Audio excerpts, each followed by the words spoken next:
Assalamualaikum warahmatullahi wabarakatuh. Bismillah walhamdulillah. Wassalatu wassalamu ala imamit taibah Sayyidina Muhammad ibn Abdullah wa ala alihi wa ashabihi wa man tabi'ahu wa nasarahu wa walah. Wala hawla wala quwata illa billah, amma ba'd. Shaimin, shaimat yang berbahagia, selama bulan Ramadan ini tidak ada yang lebih nikmat untuk dibicarakan selain kita membicarakan rahmat, ampunan dan janji dari Allah Subhanahu wa taala. Ketiga itulah yang membuat kita bersemangat menghadapi fakta-fakta dan fenomena kehidupan kita yang memang serba dinamis. Di antara kedahsyatan ampunan Allah Subhanahu wa taala diceritakan oleh seorang sahabat Rasulullah sallallahu alaihi wasallam yang bernama Sayyidina Amr bin Husain radhiyallahu anhu. Beliau bercerita bahwa satu hari datang seorang perempuan bersama ayahnya menghadap Rasulullah sallallahu alaihi wasallam. Perempuan ini mengaku bahwa dia telah melakukan perbuatan zina. Dan tentu pengakuan itu membuat Rasulullah dan para sahabat yang ada di situ kaget. Sampai kemudian Rasulullah Shallallahu Alaihi Wasallam bertanya memastikan, apakah dia serius dengan pengakuannya? Perempuan itu mengatakan bahwa dia serius dengan pengakuannya dan dia mengaku telah menikah, tapi dia melakukan perbuatan zina dengan laki-laki lain. Dan perempuan itu mengatakan bahwa dia dalam keadaan hamil, serta dia melanjutkan bahwa dia ingin agar Rasulullah Shallallahu Alaihi Wasallam menghukum rajam dirinya. Bagaimana respon Rasulullah Shallallahu Alaihi Wasallam? Sebagaimana disebut di dalam Quran bahwa Rasulullah Shallallahu Alaihi Wasallam punya satu sifat yang memang luar biasa, dikatakan bil mu'minina raufur rahim. Rasulullah itu sangat berbelas kasih, sangat sayang terhadap orang-orang yang beriman, kepada umatnya. Beliau sangat sayang.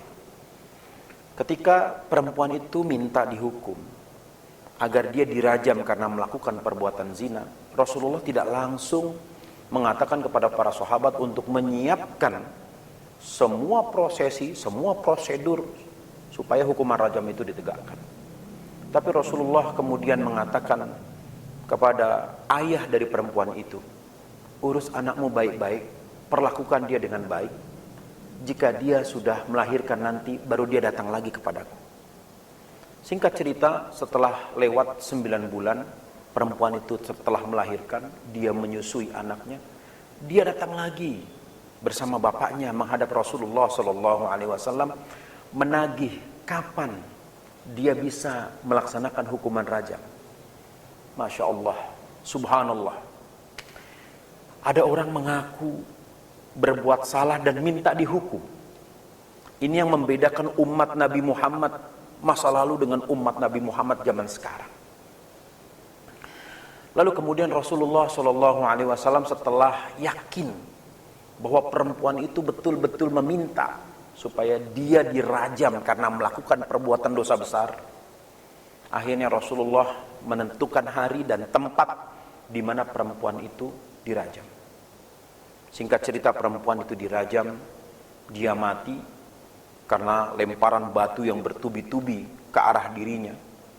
Kemudian Rasulullah memerintahkan supaya jenazah perempuan itu diperlakukan dengan baik, dimandikan, dikafani, dan Rasulullah berinisiatif untuk menjadi imam sholat jenazah perempuan itu. Ini yang kemudian mengundang pertanyaan Sayyidina Umar bin Khattab radhiyallahu anhu. Ya Rasulullah, innaha matat, innaha qad zanat. Dia ini sudah berbuat zina ya Rasulullah. Dan dia mati karena melaksanakan hukuman dari perbuatan zina itu. Kenapa Anda mau sholati jenazah perempuan yang mati sebab melakukan perbuatan zina? Maka Rasulullah Shallallahu Alaihi Wasallam kemudian berkata kepada Sayyidina Umar radhiyallahu anhu, Umar, asal kamu tahu, kalau ampunan taubat dari perempuan ini dibagi-bagi kepada 70 penduduk Madinah, maka masih ada lebih dari taubat yang dimiliki oleh perempuan ini, dan Allah memuliakan perempuan ini sebab dia mengharapkan ridho Allah Subhanahu wa taala. Hadis ini diriwayatkan oleh Imam Muslim dan Imam An-Nawawi mengutip di dalam kitab Riyadhus Shalihin. Apa yang bisa kita ambil dari pelajaran ini? Yang bisa kita ambil adalah dahsyatnya kekuatan taubat dan kekuatan istighfar. Pada pertemuan yang lalu kita sudah mengetahui apa fadilah dari istighfar. Tapi kita belum mengetahui dahsyatnya kekuatan istighfar. Kekuatan taubat dan istighfar itu yang menyebabkan rahmat dari Allah turun kepada kita.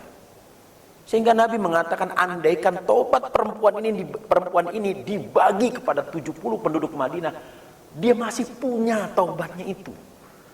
Masih mencukupi taubatnya itu. Jadi jika di antara kita ada yang ingin bertaubat, artinya dia sudah mendapatkan rahmat dari Allah, dan kita jangan cela taubat seseorang itu. Dan kita jangan anggap remeh orang yang ingin bertaubat, orang yang ingin hijrah ke jalan yang benar. Orang yang ingin menjadi pribadi yang baik. Kenapa? Karena ketika muncul keinginan itu, berarti dia sudah mendapatkan rahmat dari Allah Subhanahu wa taala.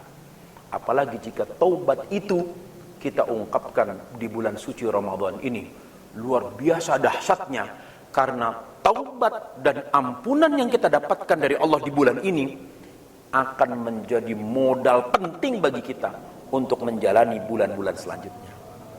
Billahi taufiq wal hidayah. Assalamualaikum warahmatullahi wabarakatuh.